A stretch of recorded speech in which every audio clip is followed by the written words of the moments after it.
এসো বলছি। না বলছি তো। ওয়েট বললাম তো।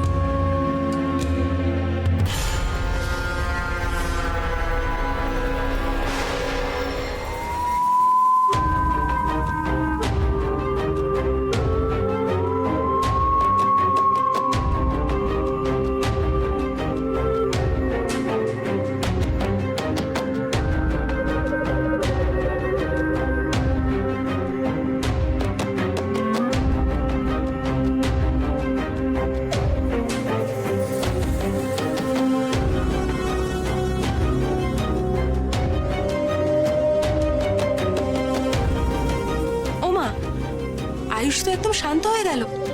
তার মানে তো মনে হচ্ছে জেলটা লাগানোর পর ওর আর জ্বালা করছে না, ইনফ্যাক্ট ও অনেকটা আরামও পেয়েছে।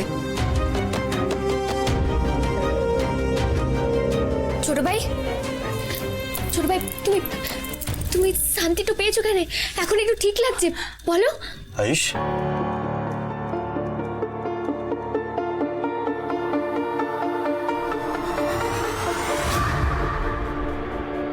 থ্যাংক ইউ সো মাচ কর্ণদা। আরে ভাই তুমি আমাকে থ্যাঙ্কস বলছো কেন? আফটার অল আমি তোমার বড় দাদা, তোমার আপনজন। আমাকে প্লিজ এভাবে থ্যাঙ্কস বলে বর করে দিও না। না গো কর্ণ, তুমি আজকে যা করলে মা হিসেবে আমারও তোমাকে থ্যাংক ইউ জানানো উচিত। না না, ওসবের কি দরকার? আমি তো খুব ভয় পেয়ে গেছিলাম জানো না। কি রে ঠিক আছে এখন? আপনি কি এমন অসুস্থ লাগালেন যে এক মুহূর্তে ছোট ভাইয়ের ব্যথাটা কমে গেল? বিনু, তোমাকে নিয়ে যে কি করি না আমি। আচ্ছা দেখো দেখো দেখো, আরে এটা তো অ্যালোভেরা জেল। এ তো এইসব র্যাশ ট্যাশে হেভি কাজ করে। এই চন্দনা, তোমার মনে আছে ওই পিকনিকের সময় তোমার সারা গায়ে র্যাশ উঠে গেছিল, তখন আমি তো এই অ্যালোভেরা জেলটা লাগিয়ে তোমার। আরে হ্যাঁ হ্যাঁ, বুঝতে পেরেছি, মনে আছে। চুপ।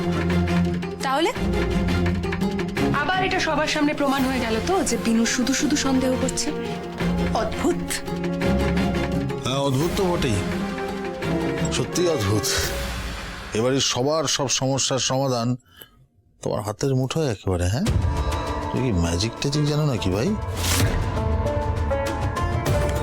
ক্রমশ প্রকাশ্য কাকাই, এইসব ম্যাজিক দিয়ে যদি আপনজনদের দুঃখ কষ্ট দূর করা যায়, তাতে মন মেজাজ ভালো থাকে আর ঘুমও ভালো হয়। এনিওয়েজ বেবি, আমাদের তো কাজ হয়ে গেছে, তাহলে যাই। Take care Ayush.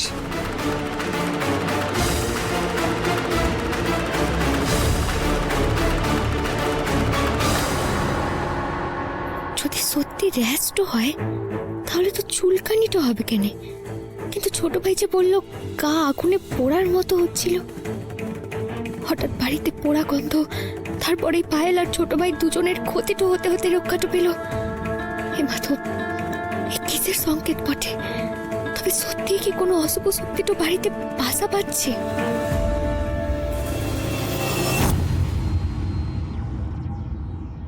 ক্রিস,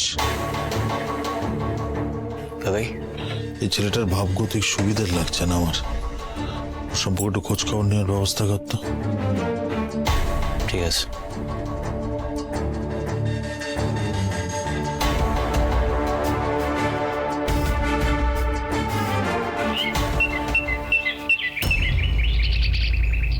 কি বলছো কেন ছোট ভাই? তোমার তোমার সব জ্বালা যন্ত্রণা একটু কমে গেছে, ডাক্তারও চলে গেছে। হ্যাঁ বৌদি ভাই, এ দেখো কোনো কোনো দাগ কিন্তু নেই। হ্যাঁ, সব দাগই তো সেরে গেছে। আরে বাবা, সেরে গেলে আবার হতে পারে। তোদের উপর না ওই নজর পড়েছে। দাঁড়া, তোদের নজরটা আমি কাটিয়ে দিচ্ছি। দাঁড়া। আচ্ছা বিনু, তুমি কৃষকে বলেছো যে আমি ডাকছি মন্দিরে আসার জন্য? হ্যাঁ পিসিমণি, আমি তো বললাম ওনাকে যে তুমি ডাকছো, হয়তো চলে আসবে বটে। আচ্ছা আচ্ছা বেশ, দেখি দেখি পায়েল।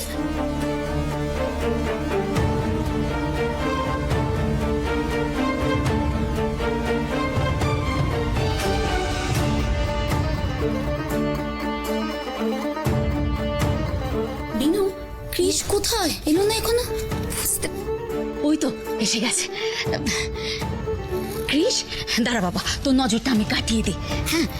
আরে পিসিমণি, এসব কি করছো কি তুমি? কিছু না বাবা আমার, তোকে অন্তত নজরটা একটু কাটাতে দে। না না না পিসিমণি, প্লিজ প্লিজ প্লিজ, তুমি এত বছর ধরে আমাকে দেখছো, তুমি জানো না আমি সব মানি না। তোমার কি হয়েছে হঠাৎ করে? দাদুভাই তুই বাধা দিচ্ছিস কেন? ঘরে ঘরে মা ঠাকুমারা ঠিক এইভাবে এই নজর কাটা তো বহু কাল ধরে। আমার মা ঠাকুমাও করেছে, আমি তো কতবার এই সর্ষে আর এই শুকনো লঙ্কা পুড়িয়ে আমার ছেলে মেয়েদের নজর কাটিয়েছি। কিন্তু ঠাম্মি, এগুলো তো সব কুসংস্কার ঠাম্মি। সৌরে বাবু, আপনি কেন এইভাবে কথাটা বলছেন? দেখেন, মায়ের মনটা কি জিনিস হয় সেটা আমরা বুঝতে পারবো না এখানে সৌরে বাবু।